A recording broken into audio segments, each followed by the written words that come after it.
आज के व्लॉग में हम देखेंगे हमारे गोकर्णा वाला स्टे, मेरा बर्थडे सेलिब्रेशन, गोवा के 2 फेमस बीचेस। तो चलिए शुरू करते हैं हमारे गोकर्णा का पहला दिन। Welcome back guys. हमारी गोकर्णा ट्रिप का डे 2 शुरू हो चुका है और सुबह उठते ही जो व्यू मिला ना, उसने पूरी जर्नी की थकान ही गायब कर दी। हमारे रूम फर्स्ट फ्लोर पर था, जहां से बीच और रिजॉर्ट की ग्रीनरी दोनों का अमेजिंग व्यू मिल रहा था।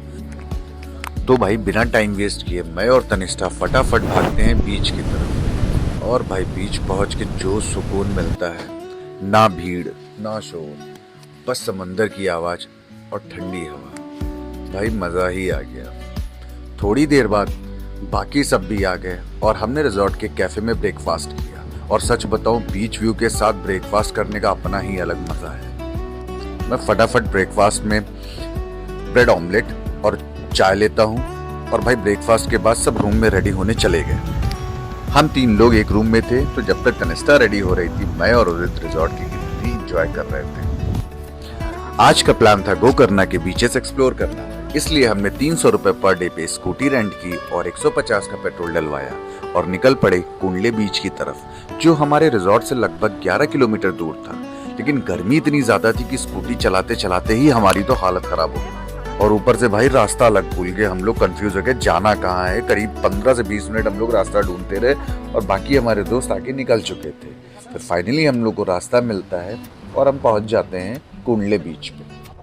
तो भाई कुंडले बीच जाओ तो अपने मोबाइल पे या तो ऑफलाइन गूगल मैप डाउनलोड कर लेना, क्योंकि सिग्नल बिल्कुल नहीं आते हैं और हम लोग अपने दोस्तों को कांटेक्ट भी नहीं कर पा रहे थे। लेकिन जैसे तैसे पहुंचते हैं।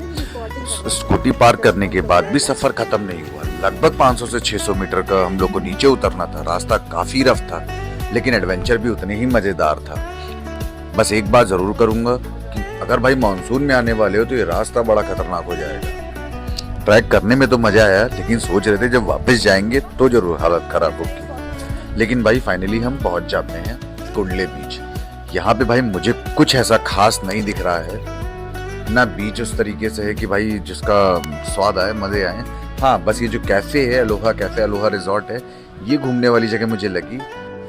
तो भाई फाइनली हम पहुंच गए हैं कुंडले बीच। यहीं पर अलोहा कैफे है, जो गोकर्णा का सबसे फेमस कैफे में से एक है। कैफे का व्यू ऑनेस्टली बहुत अच्छा था, लेकिन गर्मी इतनी थी कि इस व्यू को प्रॉपर्ली एंजॉय नहीं कर पा रहे थे। तो भाई मैं तो सजेस्ट करूंगा इस सीजन में ऐसी जगह आने, मतलब पैसा बर्बाद है। आज भाई डे 1 का फर्स्ट प्लेस था, लेकिन हमारी हालत खराब हो चुकी है। हम लोग भाई वापस निकलते हैं। तो भाई वापस जाने में इन 2 मोहतरमा की हालत जरूर खराब हो गई थी। इनसे तो चला ही नहीं जा रहा था, पर कोई नहीं, हम लोग निकल जाते हैं अब ओम बीच के लिए, जो कि यहाँ से लगभग 4 किलोमीटर दूर था। तो फाइनली हम पहुंच जाते ओम बीच के एंट्री पॉइंट पे। यहाँ पे हम लोग अपनी स्कूटी पार्क करते हैं। पार्किंग एरिया था, वहां पे स्कूटी पार्क कर दी और फिर यहाँ से हम लोग को नीचे उतरना था वापस, जो कि 300-400 मीटर करीब नीचे उतरना था।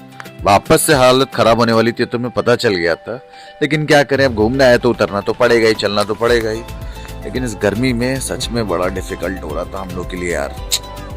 तो भाई बीच में तनिष्ठा को शॉप दिख जाती है और मैडम वहाँ से कुछ खरीदने लगती है, मैग्नेट वगैरह एंड जो भी आइटम है। तो ये शॉपिंग करती हैं यहाँ पे अपना थोड़ा बहुत, और फिर हम लोग नीचे बीच पे आ जाते हैं।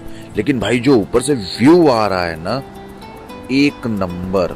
मतलब काश मेरे पास ड्रोन होता तो यहाँ से जो शूट होता ड्रोन का, मजा ही आ जाता। तो भाई कुंडले बीच से कंपेयर करें तो ओम बीच मुझे सबसे ज्यादा सही लगा।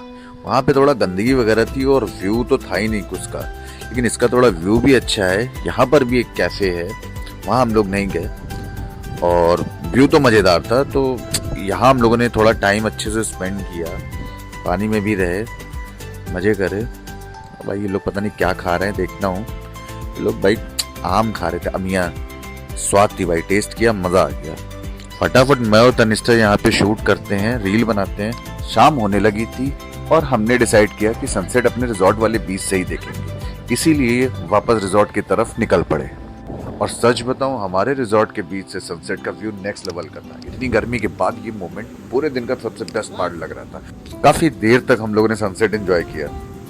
सनसेट के बाद हम रूम में वापस आ गए और ये था हमारा रूम। तो अब कराता हूँ अपने रूम का टूर। देखिए ये रूम कितना क्लासी, कितना ना बेहतरीन मिला है भाई। जो सिटिंग एरिया दिया है ना, देखो कितना गजब है भाई। और रूम में बेड के पास जो लाइट है भाई, एक नंबर। फिर भाई हम लोग थोड़ा यहाँ पे फ्रेश होते हैं, अपना रेस्ट करते हैं आधे एक घंटे, क्योंकि गर्मी से हो के आए थे। और उसके बाद भाई अपन रात में पार्टी करने के लिए निकल जाते हैं। आज का दिन वैसे ही यादगार था और इसे और स्पेशल बना दिया मेरे बर्थडे सेलिब्रेशन ने। रिजॉर्ट के कैफे में केक कट किया, सबके साथ अच्छा टाइम स्पेंड किया, फिर डिनर किया और पूरे दिन की थकान के बाद सीधा सोने चले गए। अगर आप भी गोकर्णा ट्रिप प्लान कर रहे हो तो इस सीरीज का एक भी ब्लॉग मिस मत करना।